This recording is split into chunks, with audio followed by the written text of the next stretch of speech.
تأجيلات مماثلة تشوش على برنامج أيضا المدربين، ليس اللاعبين وفقط ميدو. البرنامج لو ماكرو سيكل الذي يحتوي على 288 تمرين في السنة من أصل 365 يوم. هناك ماكرو سيكل اللي رجع ميزو سيكل ومن بعد الميكرو سيكل. المدرب كيفاش يعمل؟ حتى المدربين المنتخبات يجب أن يكون تنسيق بين المنتخب وبين النادي، لأنه لو مثلا انتهت ينتهي بطولة الإياب في الإياب البطولة، تجد من بعد المنتخب الوطني المدرب ما يعرفش اسكو يعطي له يسترجع أو يدربه أو الأشياء هذه. إلا في قارة إفريقيا، في أوروبا لا توجد في أشياء مماثلة. أنت تعرف منذ بداية قبل قليل بأنه كأس أوروبا لما تنتهي دورة ألمانيا، دورة 2028 ستعرف تاريخها بتاريخ بدايتها وتاريخ نهايتها 4 سنوات قبل أن تلعب. في الكان لا قاسي سعيد، الكان اليوم كأس إفريقيا أصبحت ربما مثل دورة الروضان في الكويت مثلا، وكانها دورة كروية، دورة لاراديوز مثلا وكانها أصبحت دورة أحياء وليست دورة تضم أعتى وأقوى المنتخبات الإفريقية، وهي واجهة الاتحاد الإفريقي لكرة القدم. تسويق الاتحاد الافريقي لكره القدم بربكم كيف يكون الان لهذه المنافسه؟ هذا سؤال اريد ان اطرحه على بن شابير واعود اليك. من المجال التسويقي بن شابير، كيف يمكن اليوم للاتحاد الافريقي ان يسوق باثمان عاليه منافسه كاس افريقيا والرعاة لا يعلمون ان كانت ستلعب صيفا أم إن كانت ستلعب شتاء، إن كانت ب 24 ولا ب 16، واليوم يقول لك في الكوت ديفوار وبعدها الكوت ديفوار يعتذر وتنظم في آخر لحظة في المغرب، ثم روح منا واللي منا ديرها في غينيا. مد التنظيم للدول لا تملك حتى ملاعب الاستقبال، وأنا أعي ما أقول، لا تملك ولا إلى ملعب واحد ولا أو بدون ملعب أومولوجي يعني لاستقبال منتخبات تلك البلدان. يتم منحها تنظيم كأس إفريقيا. هل أصبح التلاعب بكأس إفريقيا، هل أصبحت دورة من دورة أفضل المنتخبات الإفريقية إلى مستوى دورة أحياء من حيث هذه الأمور التي تحدث؟ شوف، حتى دورات الأحياء غير يدخل الصيف نعرفوا التواريخ، وقتاش المباراة الأولى وقتاش المباراة النهائية.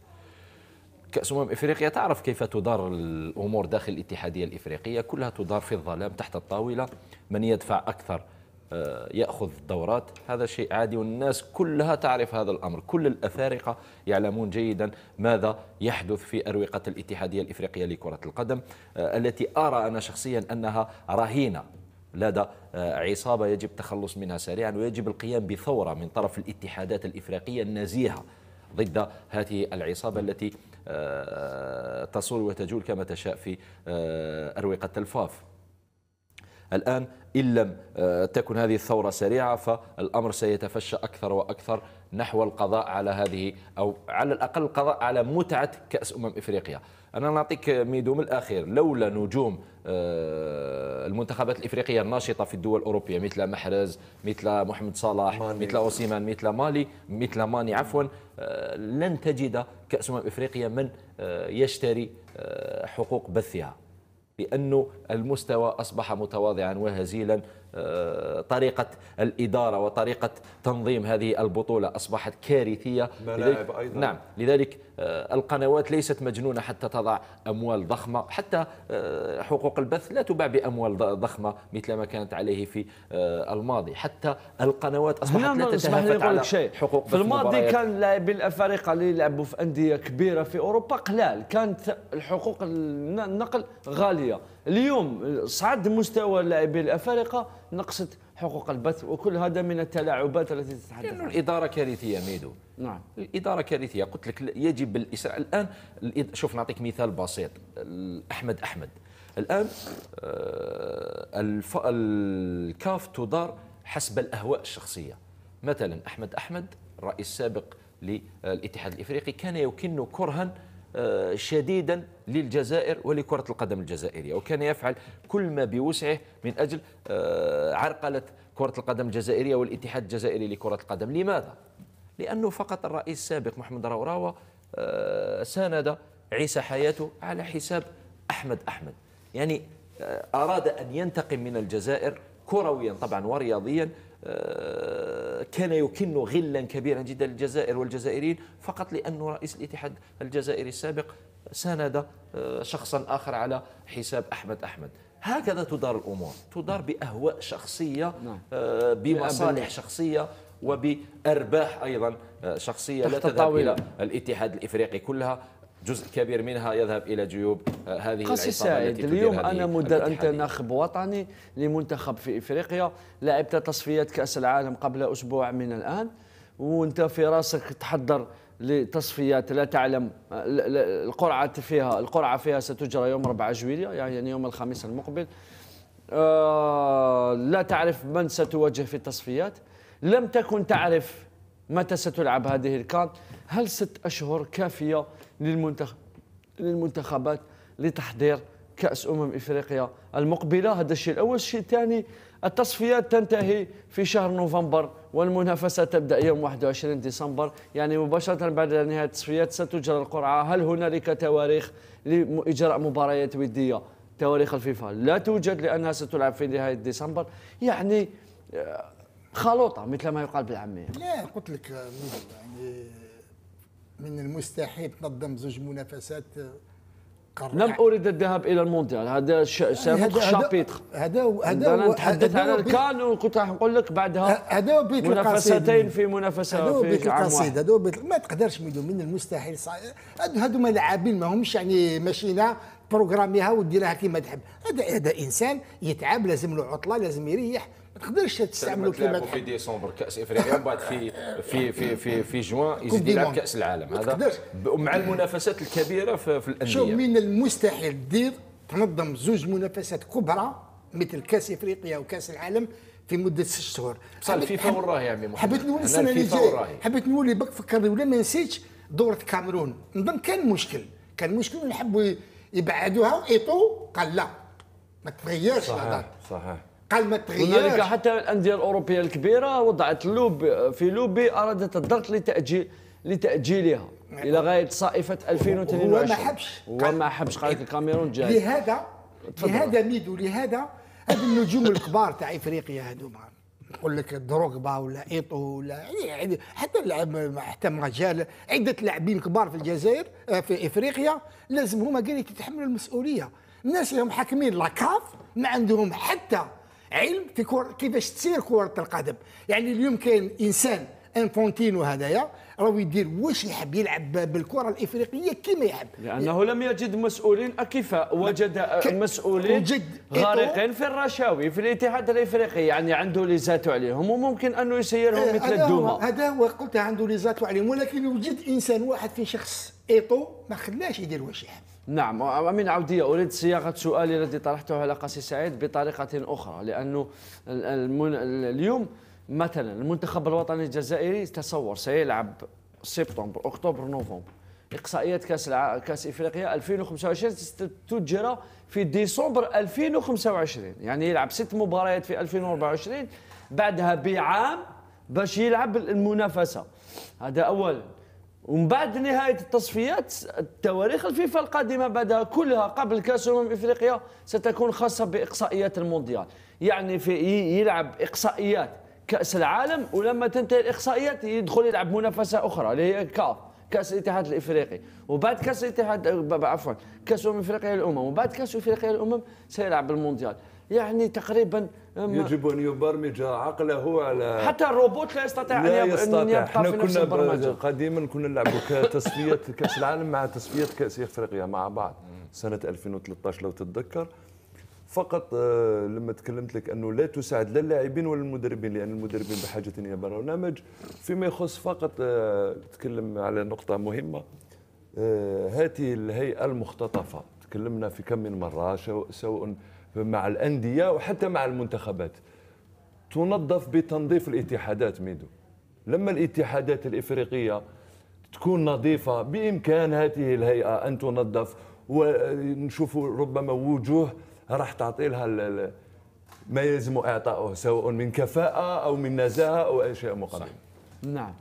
كيف ايضا امين بن شابير تحدثنا على البرمجه، تحدثنا على انك تلعب اقصائيات الكان وبعد لا تلعب كاس افريقيا تدخل في اقصائيات كاس العالم، وعندما تنتهي من اقصائيات كاس العالم تلعب بالكان، وبعد الكان تلعب المونديال. تصور منافستين كبيرتين في نفس السنه، وهذا لم يحدث منذ تقريبا سنه 2000 لم تخني الذاكره، لم تعد كاس العالم لتلتقي بكأس أفريقيا منذ سنة 2018. نعم. مونديال 2018 لعب صيفا، وكأس أفريقيا لا لم تلعب، لم تلعب منذ 2010. منذ 2010 نعم، نعتذر، منذ 2010 تقريبا تاريخ آخر مونديال، وكان معا لأنه لعبت 2010 2012 2013. كان القرار من لعب كأس أفريقيا سنة واحدة بعد نسخة 2012 هو لكي تتجنب أن تلعب مع كأس العالم في نفس السنة. هذه المرة حمنا وعدنا للعب كأس العالم مع كأس افريقيا في نفس السنه، لانه اشخاص غير اكفاء يقومون على الى اين يسير واداره الاتحاد الافريقي. تخيل انتم انه لاعب مثلا مثل محمد صلاح او لاعب مثل رامي بن سبعيني ينشطان في ناديين كبيرين، يلعبان على لقب الدوري، على لقب كاس المانيا وكاس انجلترا، ويلعبان ايضا رابطه ابطال اوروبا، وكلها منافسات في اعلى مستوى باندفاع بدني تتطلب مجهودات جباره سواء بدنيا او نفسيا. تلعبوا انت هذا الموسم ككل، يبدا الموسم في سبتمبر، يلحق لديسمبر يروح يلعب في ادغال افريقيا، وقبلها يكون لعب كاس العالم للانديه. نعم، يكون لعب كاس العالم للانديه هذه نسيناها. يروح يلعب كاس افريقيا، يحبس مع النادي تاعو، يروح يلعب كاس افريقيا، يعاود يولي في منتصف شهر جونفي يلعب 3 أشهر او 4 أشهر على الاكثر، من بعد يزيد يلقى نفسه في نهايه موسم شاق ومتعب جدا جدا جدا سواء بدنيا او نفسيا، يجد نفسه في اقوى بطوله او اقوى منافسه في العالم اللي هي كاس العالم، والتي ستلعب ب 48 منتخب، يعني راح تكون طويله ماشي كيما اكثر من 104 مباريات. اكيد 104 مباريات، ماشي كيما كانت ب 32 منتخب. لذلك كارثه، ويجب ان تتوقف هذه المهازل في كاس افريقيا. وحتى النجوم، انا نمشي مع قاسي السعيد، ولكن نضيف ماشي غير النجوم السابقين، لازم النجوم الافارقه الحاليين كيما محمد صلاح، كيما محرز، كيما بن سبعيني، كيما اوسيمان. راني معاك كيما اوسيمان. هذو لو كان يديروا لوبي، هاد نجوم بس كاس افريقيا نحبوا لا نكرهوا بدون هؤلاء النجوم الناشطين في اقوى الانديه والدوريات ستفقد كل قيمتها. لو يقف هؤلاء يعني يديروا لوبي، محمد صلاح وكل نجوم كرة القدم الإفريقية الحاليين يقولوا احنا ما نلعبوش في هذه الفترة، راح تولي الامور الى نصابها. حتى الاتحاديات تاع بلادهم تمشي. تمشي، انا ما تمشي معاهم. بارك الله فيك. انا هذا ماشي من مصلحة المنتخب تاعي تلعبني انا كأس افريقيا، تلعبني. تقدر تنزع الثقة لموتسيبي. الاتحاديات ينزعوا الثقة من موتسيبي، لأن موتسيبي راهو الدنيا في يد انفونتينو. صح. كاس كما قلت امين، ربما ما الحل اليوم من اجل اعاده الهيبه لكاس افريقيا؟ الهيبه ضائعه، ضاعت هيبه كاس افريقيا. صحيح. ربما هيئه جديده في الاتحاد الافريقي لكره القدم. احسن شيء هو انه مثل ما تفضلوا الزملاء كلامهم كله صحيح، هو انه حتى يجب ان اللاعبين الموجودين حاليا، مع هذا كله نجد الفيفا أيضا تريد إضافة منافسات أخرى. هناك الكثير من اللاعبين اشتكوا ميدو، الكثير من اللاعبين العالميين اشتكوا من كثرة المنافسة وكثرة الإصابات أيضا، ومع هذا نجدهم يريدون إضافة منافسات أخرى. تكلم في شيء جميل الأخ محمد الأمين لما قال لك معنيين بالأمر اللاعبين الحاليين، ولو أنه مجمل اللاعبين الحاليين الإفريقيين الآن في نهاية الحقبة، في نهاية مسيرتهم الكروية، فلهذا ربما ننتظر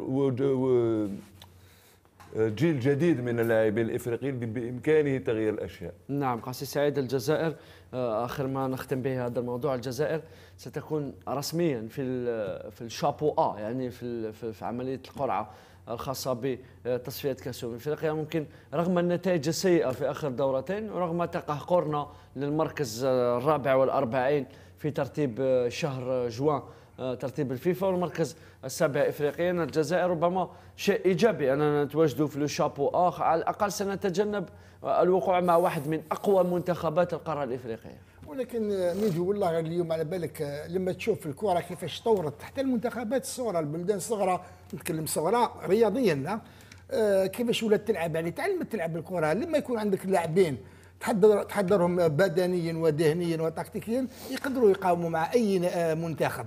ولكن تبقى الجزائر عندها حظوظ كبيره باش تمشي لكاس افريقيا، ولكن حذري من المنتخبات الصغيره هذوما.